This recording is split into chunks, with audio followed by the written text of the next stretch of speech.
Oke guys, di video kali ini kita bakal review kamera Sony ZV-E10 tahun 2024. Ini kita beli pada tahun 2024 akhir tahun percis, dan harga dari kamera ini ke awalnya kita kisaran 12 juta. Namun karena ada diskon dari Sony Centernya, kita beli di Sony Center, jadi harganya menjadi 10,5 juta. Ya lumayan diskon lah ya. Kita buka aja. Jadi layarnya ini dia bisa di flip ya, karena dia seri ZV. Ini lebih diperuntukkan untuk video karena dia video lebih proper, tapi untuk foto dia juga bisa. Ini isinya. Oke.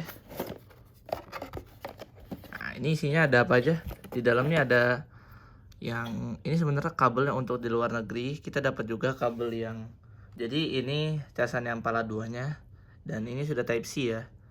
Ini yang buat di Indo, jadi kita perlu sambungkan ke sini. Ini casan yang originalnya. Oke, isinya seperti itu. Lalu di dalamnya lagi ada juga casan yang sama persis, bedanya ya ini yang buat pala 3-nya jadinya. Nah, ini perlu adaptor lagi juga. Di dalamnya sini sebenarnya kita sudah pakaikan di kameranya ya. Seperti ini wujud kameranya. Kita taruh dulu. Ini dia Sony ZV-E10. Kita buka dulu. Dia ini speknya yang saya tahu mirip dengan A6400, Sony A6400, dan ada perbedaan yang bisa dilihat. Pertama, dia ini ada dead cat yang digunakan untuk meminimalisir angin yang ada pada saat kita merekam video di luar ruangan. Dan juga dia nggak ada viewfinder, beda dengan A6400, dan dia ada viewfinder. Sementara di Sony ZV-E10 ini nggak ada viewfinder.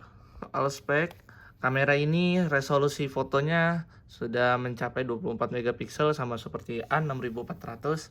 Videonya dia bisa mencapai 4K 30 fps. Full HD sudah pasti bisa, dan untuk kualitas slow mo-nya dia sudah bisa capai 120 fps juga. Bisa dilihat di sini. Nah, ini layarnya yang bisa di adjustable dengan luas. Dia bisa diputar seperti ini. Nah, dia jadi kalau kita foto ataupun video dia bisa seperti posisi seperti ini. Lalu juga di bagian bawahnya sini, nah ini untuk tempat tripod, dia jauh ya dengan tempat baterainya ini seperti ini. Ini SD cardnya seperti ini, dan baterainya seperti ini. Nah, ini baterainya. Karena dia baru, baterainya ini sangatlah irit dan juga tahan. Dia ini sebenarnya masalah, ini saya pengalaman memakainya pas di luar ruangan yang cukup panas. Itu pas kita memakai untuk video, dia ini cukup tahan, enggak terlalu panas, sehingga merekam videonya masih aman. Oke, lanjut kita coba nyalain ya. Ini tombol nyalainnya di sini, kalian bisa lihat. Oke, ini dia. Saya tadi udah pakai, nah ini baterainya 100%. Ini kan kita dalam posisi mencari posisi yang terbaik ya, maksudnya pengaturannya. Nah, ini kan buat seberapa lurus kita, seberapa tegak kita, ini bisa diatur. Nah, kalau untuk memindahkan ke yang lain, tinggal kita pencet display. Ini buat salah displaynya. Nah, ini bisa ngatur apa aja. Nah, di sini. Jadi ini untuk ISO, urusan ISO bisa di sini, ISO auto. Ini kita di program auto juga ya. Jadi kita coba ubah ke mode manual exposure, yang dimana kita bisa mengatur dengan bebas. Nah, ini kita bisa atur ISO-nya, salah. Ini ISO-nya mau berapa, bisa diatur. Lalu kalau mau atur yang lainnya juga bisa. Nah, ini buat supaya lebih gelap. Terus ada juga ini udah exposure juga ya. Lalu ada fitur lagi yaitu defocus dan clear. Nah, ini fitur yang lanjut. Di fitur yang lainnya juga, kalau di videonya kita ada soft skin, yang dimana ini berguna banget buat kita. Misalnya mukanya ini, dia bisa secara itu fitur menghaluskan muka kita seperti ini. Kita ubah dulu supaya mengaktifkannya. Pertama kita ke program ininya, kita ke auto aja. Nah, otomatis belum bisa ternyata. Oh, karena kita masih di foto, belum di video. Nih guys, lihat guys. Kita ganti. Ini video. Ini tampilan untuk video. Ini udah, kalau udah kayak gini, udah ketahuan video ya. Ini udah 4K 25p. Nah, kita ubah. Ini kita bisa nyalain juga dan bisa kita matiin. Nah, ini ada fitur yang kita steady shot. Nah, ini dia steady shot. Steady shot ini kalau kita aktifkan dia akan nge-crop ya, kelihatan nih. Dia akan nge-crop, tapi kalau standar doang dia tidak akan crop. Jadi ya ada risiko juga apabila kita memakai fitur steady shot ini. Cara mengatur resolusi foto dan videonya tuh, pertama kita ke menu. Nah, di sini kita bisa mengatur file formatnya, lalu JPEG quality, JPEG image size, lalu di sini untuk color space-nya, lalu ada lens. Nah, ini banyak ya sebenarnya. Ini kita lagi berada di continuous set shooting-nya, bukan single. Ada banyak yang bisa ditampilkan di sini. White balance untuk suasana yang kita inginkan. Lalu ada banyak yang bisa kita atur di sini. Nah, ini buat timernya ya apabila kita mau pakai. Lalu ada product showcase set. Jadi apabila kita ingin memfoto lalu ada muka kita, kan pasti kita fokusnya pasti ke muka kita. Kalau ada tangan nih, nah ini dia langsung fokus dia. Tuh, langsung fokus. Terus kalau yang video ada di bagian sini. Nah, di bagian sini video.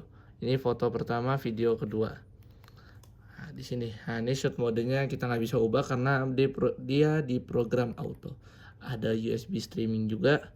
Lalu ada file format. Nah, ini yang buat ubah ke HD-nya. Ini buat ubah resolusinya. Ini buat setting bagian slow-mo-nya. Lalu ada banyak di sini ya yang bisa diatur, audio recording, terus level display, steady shot standar, steady shot setting. Lalu ini yang buat stabilnya ya.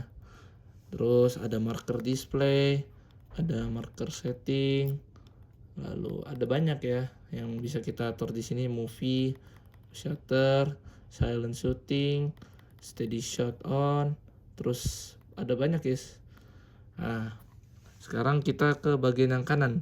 Ini bagian kebanyakan yang kita gunakan untuk menyambungkan ke handphone untuk kita kirim file foto atau video yang kita inginkan. Pertama kita ke smartphone connection ya, lalu ke connection. Nanti kita ini dikasih barcode, kita harus download aplikasi nama IM aja tulisannya. Nah, nanti kalau udah kita barcode ini, dia akan otomatis nyambung. Nah, kalau udah nyambung ya tinggal kita ke send to smartphone. Nah, nanti kita dikasih pilihan, ini kita mau yang mana. Kalau multiple kita ada banyak ya intinya. Lalu ada banyak ya yang bisa kita iniin. Ini monitor brightness-nya manual.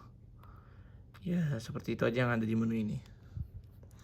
Untuk hasil gambar dan videonya, hasil gambar fotonya seperti ini, baik di keadaan gelap maupun terang. Dan ini kualitas gambar. Lalu kualitas videonya seperti ini. Oke guys, jadi ini kita merekam menggunakan Sony ZV-10 dan di kondisi pengaturan rekam videonya, settingannya kita menggunakan program Intelligent Auto. Dan sekarang ini kita menggunakan mikrofonnya dari bawahnya, itu dead cat-nya. Mungkin di dalam ruangan kayak mobil gini tidak terlalu berpengaruh ya, tapi mungkin di luar ruangan sangat berpengaruh terhadap angin-angin tuh kan kadang-kadang lewat. Nah, ini fungsinya meredam dan bisa mendengarkan suara kita dengan baik. Dan ini juga sedang hujan, dan ini kualitas audio pada saat ini angin lumayan adem dan kenceng, kakak kenceng banget, tapi lumayan lah kalau buat di suara audionya. Mungkin kalau nggak pakai dead cat bakal ada serak-serak kayak, tapi ini suaranya kita juga belum ngecek. Dan kalau dilihat kualitas video dari Sony ZV-10 ini sangat baik, rekamannya fokus, autofokusnya kenceng, cepat. Dan ini lagi hujan kabut sih lebih tepatnya ya, bisa dilihat. Ini mungkin sekian dulu ya video dari saya, kurang lebihnya mohon maaf. Apabila kalian ada pertanyaan terkait kamera ini, silakan bertanya di kolom komentar. Terima kasih sudah menonton channel saya. Wassalamualaikum warahmatullahi wabarakatuh.